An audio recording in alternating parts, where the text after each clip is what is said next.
வணங்க. ஒரு வீடியோ போடுறேங்க. அதை வந்து ஓம் நமச்சிவாயா முருகன் துணை.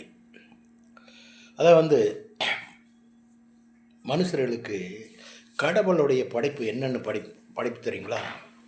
நமக்கு இளவாளிவனாக இருக்கும்போது நமக்கு என்னென்னு வேணுமோ எல்லாமே உடம்புல கொடுத்துட்றாரு இல்லைங்களா? உடம்புல கொடுத்துட்றாரு.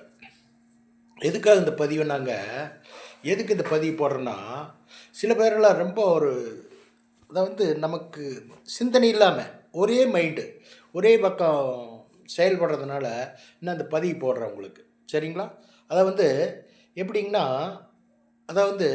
கடவுள் இளமை காலத்தில் என்னென்ன உடம்புல கொடுக்கணுமோ என்னென்ன இருக்கணுமோ அத்தனை படைச்சு தான் நம்மளை மண் உலகத்தில் வச்சுருக்கார் இல்லைங்களா?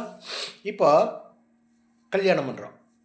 கல்யாணம் பண்ணும்போது மனைவி கிட்ட எவ்வளோ அன்பாக இருக்கிறோம், எவ்வளோ பாசமாக இருக்கிறோம், கணக்கெல்லாம் பாசமாக இருக்கிறோம், இன்பத்தை அனுபவிக்கிறோம், சொர்க்கத்தை அனுபவிக்கிறோம். என்னங்க, மனைவி நாம் 2 பேரும் சேர்ந்து சொர்க்கத்தை அனுபவிக்கிறோம் இல்லைங்களா? அப்படி சொர்க்கத்தை அனுபவிக்கும் போது எது தேவையோ, எந்தெந்த வயசுக்கு எது தேவையோ அதெல்லாம் கடவுள் பார்த்துக்குவார் உடம்பு ரீதியாக. ஏன்னு கேட்டால் அவரு படைத்த உடம்புங்க, அவரு படைத்த கையங்கால், அவரு படைத்த உறுப்புகள் எதுக்கு எப்போ தேவைங்கிறது அவருக்கு தெரியுங்க. அப்போது நமக்கு மாதமாயிருதுங்க, கிட்டத்தட்ட வயசாகிடுது. வயசாகும்போது என்ன ஆகுதுன்னா, நமக்கு ஆண்மை குறைவாகுதுன்னாங்க படிப்படியாக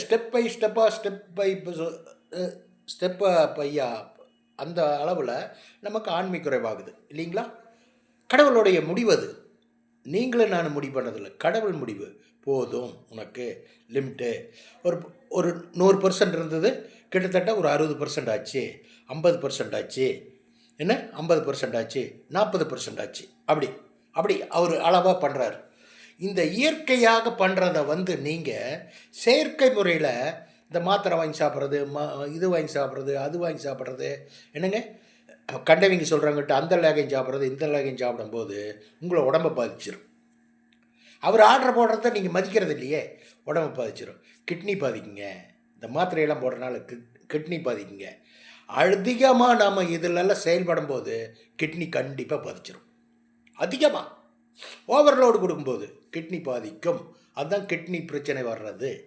இன்னொன்று, ட்ரிங்க்ஸ் அதிகமாக பண்ணும்போது கிட்னி பாதிக்கும். 2 தாங்க. ஒன்று சிற்றின்பம், இன்னொன்று மது. எல்லாமே ஒரு லெவலுங்க. மது குடிக்க வேண்டாம்னு சொல்லிங்க, மதுனாலும் ஒரு டானிக்கு மாத்திரை, ஒரு சுமால் கொஞ்சோண்டு குடிச்சிட்டு அளவாக சாப்பிட்டு டின்னர். அது ஒரு ஆள்கால் தாங்க, உடம்பு கிடாது. இதுவரையிலும் குடிச்சிட்டு இருந்தீங்கன்னா நாளடைவில் எல்லாமே வெந்து போயிருங்க. ஒரு சுடுதண்ணி எடுத்து கையில் ஊற்றி பாருங்கள், நல்லா கொதி பப்படம் மாதிரி கொப்பளம் வந்துருதில்லைங்க, அதே தாங்க. உள்ளுக்குள்ளே ஆள்கால் போக எல்லா அவைங்களும் பப்சமாகி போயிடும், பப்படம் மாதிரி. ஜாக்கிரதையாக இருக்கணுங்க. இறைவன் கொடுத்தது போதும், இனாஃப் அப்படின்னு வாழ்ந்து பாருங்க, உடம்புக்கு ஒன்றும் வராதுன்னு சொல்ல வர்றேன். உடம்புக்கு எந்த டிசீஸும் வராதுங்க. இது கடவுள் படைத்த உடம்புங்க. என்னங்க, அவர் ஆஃப் பண்ணார்னா அவ்வளோதான், போதும், இனாஃப். இறைவன் கொடுத்தது. இறைவன் நீங்கள் எதை நினைக்கணும்னா 25 வயசு வாலிபனாக இருக்கும்போது அதை நினைக்கணும். அப்போ கொடுத்தாருல்ல, படிப்படியாக குறைச்சிட்டாரு அப்படிங்கிற மாதிரி எண்ணத்தை சாட்டிஸ்ஃபைன் ஆகிட்டு அந்த ஒன்று தான் வாழ்க்கையில் சந்தோஷங்கிறது இல்லைங்க. எத்தனையோ இருக்குது சந்தோஷம், மகிழ்ச்சி, இன்பம், துன்பம் நிறைய இருக்குது. நீங்கள் அந்த ஒன்றுலையே குறி வச்சுட்டு இருந்தீங்கன்னா அந்த குறியில் நீங்கள் அந்த டேப்லெட் வாங்கி சாப்பிட்டு அதெல்லாம் கூடவே கூடாதுங்க, உடம்பு கெட்டு போயிடும்னு சொல்ல வர்றேன். சரிங்களா? வச்சுட்டுங்களா? ஓகே.